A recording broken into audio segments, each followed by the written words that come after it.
News Channel 7. Time for 7 First Alert weather. Well, I hope you're enjoying the day today. We did not hit 100 degrees, but the temperatures this afternoon, more like the mid-90s, like they have been. Sunshine outside. Okay, we checked that out. So let's move along here. You see the daily almanac, 94 was the high today.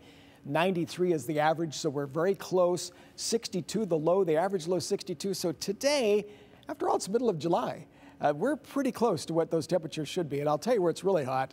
Down through the south, some areas of the west coast. Look at this in Phoenix.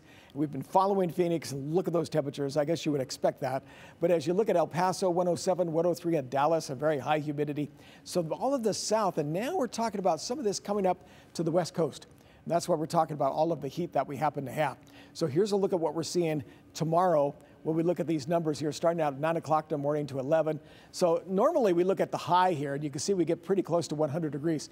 But I've got to just mention that as you see this at 9 o'clock tomorrow morning, even though we have a low down to about 64, 65, which gives you a little kind of a crisp, cool morning, keep in mind by 9 o'clock we're up to 75 degrees. So that means that you got to be up around 7, 8 o'clock in the morning if you want to enjoy it. Just to let you know, you could enjoy a little bit of the weather in the very early morning before that comes in. Here's what's going on for Sunday. So predicting now, high of 107. Last time we had that was July 6, 2000. Did you see that? 2021, okay? So it was a couple of years ago since we've had a hot temperature like this. And if you look at these highs, even around the area, like for instance, Boise, the record high for Sunday's 109. If you're thinking, is that a record? Doesn't look like it. But now as you look at Ontario, you can see the same thing. Here's the record for Mountain Home and also for Twin Falls. As you look at those temperatures, that will all be above 100 degrees. So here's the heat coming up from the south. It's in the red. It's right here for Boise. You see it through tomorrow, and then you see it going down again. And then eventually it's going to come back up because we're going to be looking at some of these hot temperatures that will definitely be around the area. So that's why these maps happen to look so hot.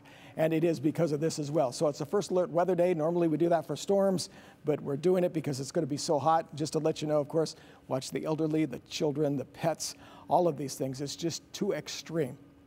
This is dangerous heat that we're getting in here over this weekend, so be careful with that.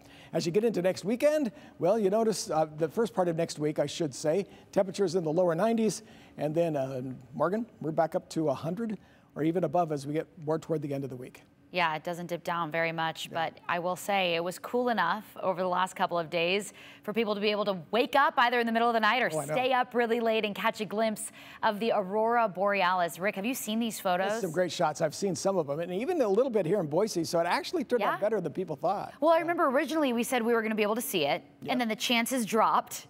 And then we got really lucky. Okay, yeah. So there you go. Some people were able to catch them. Here are a few pictures from our Idaho Weather Watchers Facebook page. Sightings were reported from Sun Valley, Schaefer Butte, and North Idaho. Thank you guys for sharing these shots because Rick and I, you didn't see it, did you, Rick? I saw it in pictures. Just in pictures. We weren't able to stay up for it. These are awesome. All right, we're back with sports after this.